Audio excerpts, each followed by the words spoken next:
Ooh, na na na na, yeah. Super Falcons, champions of Africa. What a performance! What a performance that was. Honestly, Super Falcons, if you didn't come through, you are going to give me the most stressed recap. How do you go 2-0 down?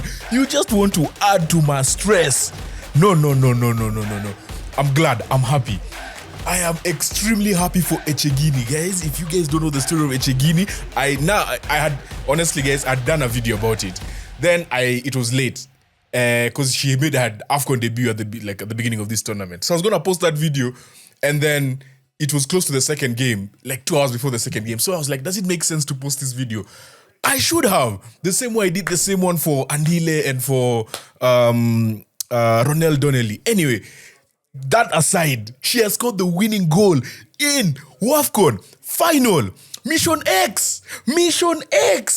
I really wanted Nigeria to win this game. And in fact, I didn't do a prediction for this game because I didn't have time. It's been a very, very long week. But my prediction was going to be Nigeria going to win 5-0 because I was sure they were going to dominate this team. So when they went 2-0 down, I was extremely surprised. I won't even lie to you guys. I was stressed. When Chebak scored that goal, I don't know what Ayinde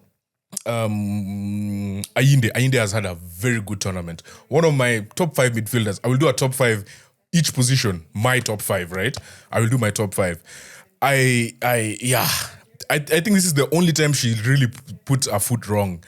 Everyone makes mistakes over the course of a game, but she never makes mistakes that just lead to goals. So Chebak scoring.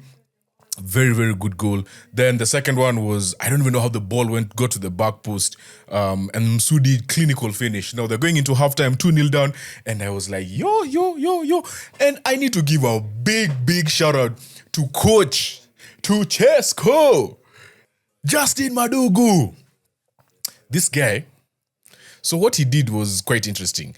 At the beginning of the tournament, he'd make subs by halftime. Halftime, he makes 3 subs. So I was like, today, I hope you make the subs early, but also I don't want you to make them at halftime because that's too early, right? You never know. If someone gets an injury 60 minutes that you brought in, now you're down 1 sub, yeah?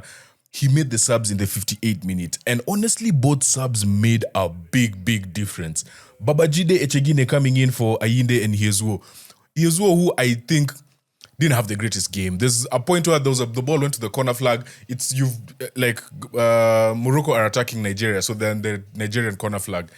And you've marked the lady 2-on-1, like there's nowhere she's going, and then she just fouls her. So I think Hiezuo was a bit ineffective in this game. So I think the changes were crucial.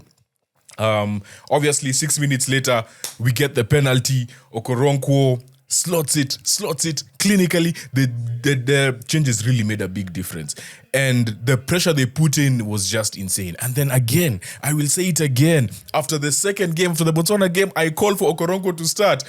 When it was 2-0 down, I was like, hey, she might need to leave this game. But again, she was the game changer. She was the game changer in this game. And even the equalizer, carrying the ball, just coming with energy, passion, and just like physicality. Again, Morocco.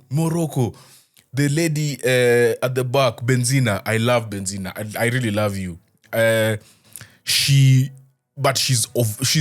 She's been overpowered this whole tournament by bigger forwards. The thing is, she has so much courage and energy to keep going back. And I always give her that. You know, at the end of the day, there are many people who are undersized in sports and they always give their all. And that's Benzina. I think she has made a mistake that led to at least 2 goals, if I'm not wrong. One against Senegal and one against, I'm sure there's more, like about 2. But the way she comes out of it is always, like, mentally, that lady is strong. Mentally, she's strong. So even when she gave away the penalty, honestly, today, I can't even fault her. She was the only one who was commanding that backline. She showed more dominance to me than Rabat, who I thought Rabat was the one who normally leads from the back, the other centre back. But yeah, so unfortunate to concede that penalty, but she was so good. She just really fought. Morocco today also really surprised me. Of all the games in this tournament, they've always started quite nervous.